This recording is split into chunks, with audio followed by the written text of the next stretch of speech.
Hey, what's up guys? Welcome to another video of me working on my 6.0. So tonight, actually, it's like 7 o'clock. I'm going to try and get as much done as I can. Today, I'm going to do the fun part, installing a sump. I've never done anything like this before. Drilling a hole in a fuel tank just doesn't sound fun to me, so hopefully I can get it installed properly. So we'll see. It's not a how-to video, but it's a watch me do it video. Everything that I've done on this truck, everything I've done on all my vehicles, I have done myself. I've never had to take anything to the shop, knock on wood, but I completely rebuilt the engine on my Jeep. Everything I've done on here so far, I've done myself, so we're going to see pretty soon if it works and if it doesn't work. If it doesn't work, figure out what we're going to do next. I've got the sump here. It is a XDP sump. I'm sorry if the lighting is bad. And it's very stout so far. It's got a nice thick O-ring, so hopefully we don't get any leaks when we get this done. And everything on it feels really heavy, feels sturdy. It's just a chunk of metal, but I do like that it is labeled return feed. That is super cool. It's got the return tube here. I guess when it's in the tank, all the return fuel comes up instead of getting sucked straight back in. Pretty nice. It's got some fittings and some bolts. I'm going to be using these, and I'm going to hook my hoses up to them. The lift pump, I think I'm going to run my return out of this, and then it's going to tee off with the return from the lift pump, which is on the frame under there. I'll get to that at some other point. Oh, don't worry, I'll tell you about these cans here in a little bit. But yeah, so it's got these fittings here. That's why I bought all these hose clamps in the previous video. But yeah, so this, from the instructions and everything that I've read, you need a 3-inch hole. But first, what I'm going to be doing, so here's my hole saw thing. I got this on Amazon, super cheap, from Tack Life. It has all of these different sizes, but there's a 3-inch one, and that's exactly what I need. That's why I bought this. It's Tack Life. I got other stuff from Tack Life, like my multimeter and everything. But so far, everything from Tack Life that I've used has been good for the price. So that's super cool. There's tons and tons of blades in here that I will probably never use. Maybe I will when I get back into woodworking. Who knows? But mainly I got this for the 3-inch hole saw. It was about the same price as if I would have went and just bought a 3-inch hole saw. So I just got the whole thing. It's got the drill bit. These attached to this. It starts with like a pilot hole, a guide hole, I guess, and then it just drills through. I'm sure everybody that's watching this knows how these work. So what I'm gonna do though is I'm gonna drill a hole, and I need to let my tank drain, which is why I got these. I got 3 5-gallon fuel tanks, and I hope that's enough. When I parked the truck, it was a little bit under half a tank, so might be close. We'll see if we end up dumping some fuel off into the ground. Just kidding, I'll clean it up. I'm not going to let it go into the ground, but we'll go under here. So there's my lift pump. It's an AirDog 4G. I got it mounted to the frame. I think I want it here. We'll see. Kind of hidden, tucked away. But it's not rubbing anything. It looks like it'll work okay right here. Got the send. And then there's a small return line here for the pump itself. It returns fuel back into the tank, which is over here. But what I need to do, sorry, I'm running stuff over and it's kind of loud. It has this skid plate on it, so I need to get this off. It looks pretty straightforward. I got the bands that hold the tank back here, but then there's like a small, I don't know what size it is yet, so I gotta get that. And then in the back, same thing, but there's 2 of them. So I'm gonna go ahead and do that now.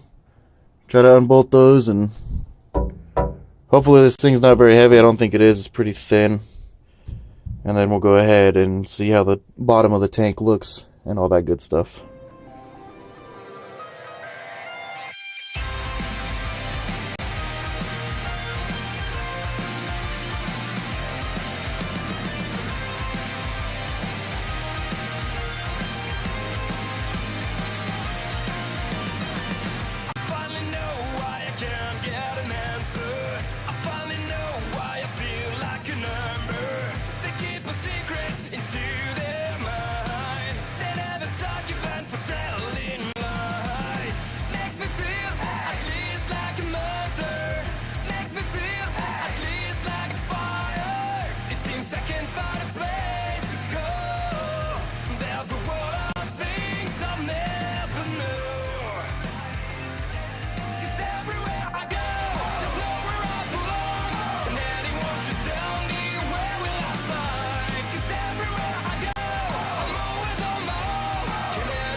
think probably right around there is where it's going to go. There's a lot of these ribs. And then, if you see right there, there's a circle. I believe that's where the sending unit is like located. So I'm going to double check up above. But I'm pretty sure it's going to go right about right there. Safety first, guys. Safety first. Such a cramped area. Right here. So we're going to kind of just clean, rub, get all that dirt off, make it nice and clean. Get a nice spot for our Sump to go. So I'm going to do that, and I'll be right back. It's about as clean as it's going to get compared to that. Alright, hopefully I don't end up knocking the camera out of the way. It's at that point. We just broke through, so I'm going to give it a good, nice good pound, and then I'm going to bring the tank in.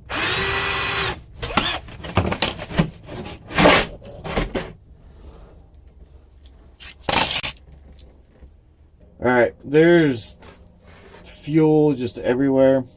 I'm going to go ahead and drill the 3-inch hole.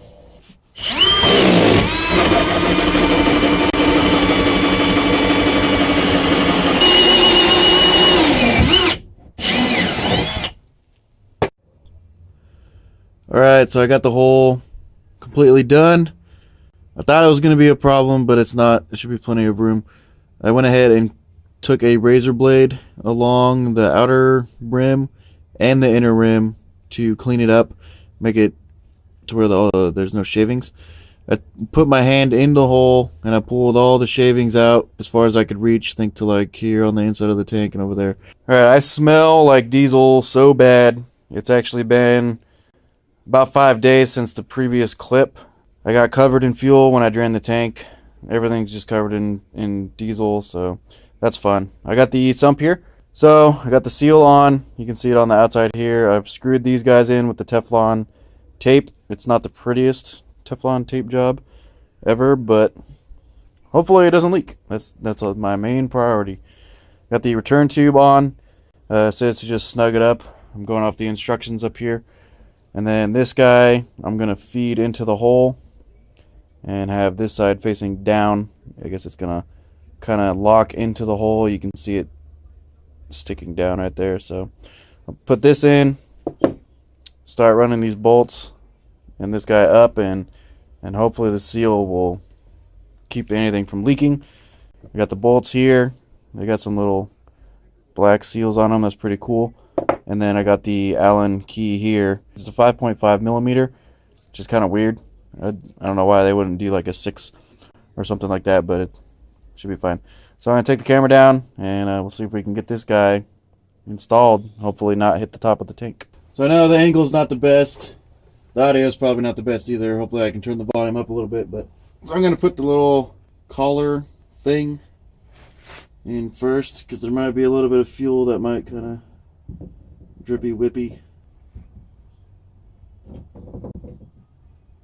Okay.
Alright, I got my torque wrench set to 15. So go ahead and... That's cool, I guess. Huh. Yeah, 15 foot-pounds really ain't that much, I guess. So, that's torqued. Hopefully we're good. Hopefully it's not leaky. We'll see. Oh, what the fuck, dude? Well, I just broke this creeper. Like, pretty bad. Oh well.